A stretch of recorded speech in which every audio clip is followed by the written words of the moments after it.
ধাবা স্টাইলে আমরা বিভিন্ন রকম ডালের তরকা খেয়ে থাকি, কিন্তু ডাল ছাড়াও তরকা সম্ভব।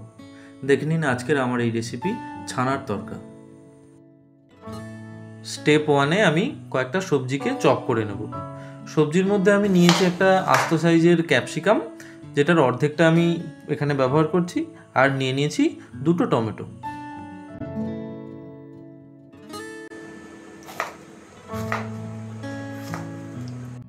ক্যাপসিকাম কাটার সময় একটু দেখে নিতে হবে যাতে ক্যাপসিকামের টুকরোগুলো সবটাই সমান হয়, কোনোটা ছোট কিংবা কোনোটা বড় যেন না হয়। টমেটোর সাইজটা ছোট হওয়ার কারণে আমি এখানে 2টো টমেটো নিয়েছি, কিন্তু আপনারা চাইলে একটা আস্ত সাইজের বড় টমেটো নিতে পারেন। চপ করে নেওয়া টমেটোর সাইজগুলোও কিন্তু একই রকমভাবে ক্যাপসিকামের মতোই সাইজের হবে।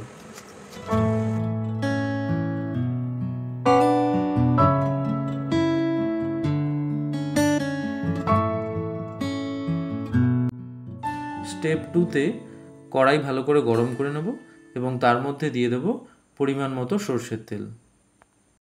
গরম তেলের মধ্যে দিয়ে দেব এলাচ, লবঙ্গ, দারুচিনি, শুকনো লঙ্কা এবং তেজপাতা। গ্যাসের ফ্লেম কমিয়ে 1 চামচ আদা বাটা ও হলুদ গুঁড়ো অ্যাড করে নেব।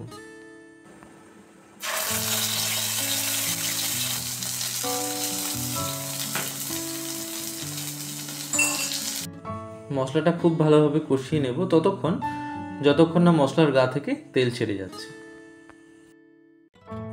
মশলা থেকে তেল ছেড়ে আসার পর চপ করে রাখা ভেজিটেবলসগুলো আমি এর সঙ্গে অ্যাড করে নেব।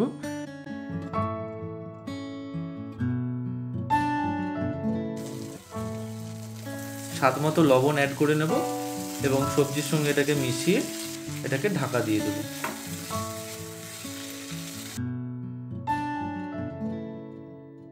মিনিট 2 মতো ঢাকনা দেওয়া ছিল, তারপর ঢাকনা খুলে আমি এর সঙ্গে অ্যাড করছি স্বাদ মতো লঙ্কার গুঁড়ো।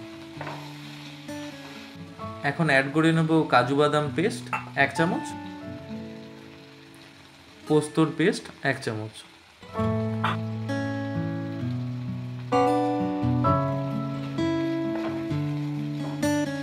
সবজি আর মশলা থেকে যখন তেল ছেড়ে আসবে ঠিক এইরকম, এর সঙ্গে আমি অ্যাড করে নেব কিছুটা জল। কাজু আর পোস্ত পেস্ট করার সময় যে জলটা এক্সেস ছিল আমি এখানে সেটাই ব্যবহার করেছি। মেন উপকরণ আমি এখন অ্যাড করে নিচ্ছি, সেটা হচ্ছে ছানা, যার তরকা হওয়ার কথা আজকে, ছানার তরকা। তো ছানাটা আমি এখানে দিয়ে দিয়েছি। ছানা আমি 1 বাটি নিয়েছি, এটা 1 কেজি দুধের ছানা, যতটা আসে ছানা সেটাই আমি দিয়ে দিয়েছি গোটাটাই।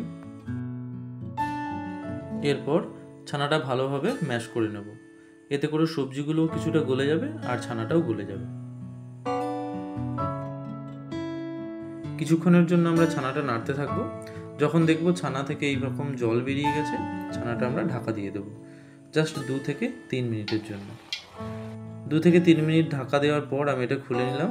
ছানার জলটা যদিও এখনও আছে, কিন্তু এটা কিছুক্ষণ পরে শুকিয়ে যাবে।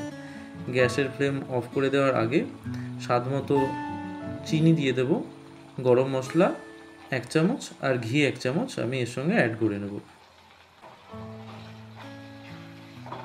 ছানার তরকা কিন্তু একদম রেডি।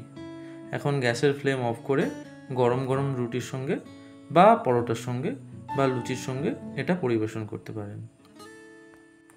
নিরামিষ রান্নায় যখন কিছুই করতে ইচ্ছে করবে না, এই ছানার তরকা কিন্তু খুব সহজ এবং সিম্পল উপায়ে করে নেওয়া যায়। আমার আজকের এই রেসিপি আপনাদের কেমন লাগলো সেটা অবশ্যই কমেন্টে আমাকে জানাবেন। আর যদি ভিডিওটা ভালো লাগে তাহলে চ্যানেলটিকে সাবস্ক্রাইব করে আমার পাশে থাকবেন। সবাই ভালো থাকবেন, সুস্থ থাকবেন এবং দেখতে থাকবেন প্রান্তিকের রান্নাঘর। ধন্যবাদ।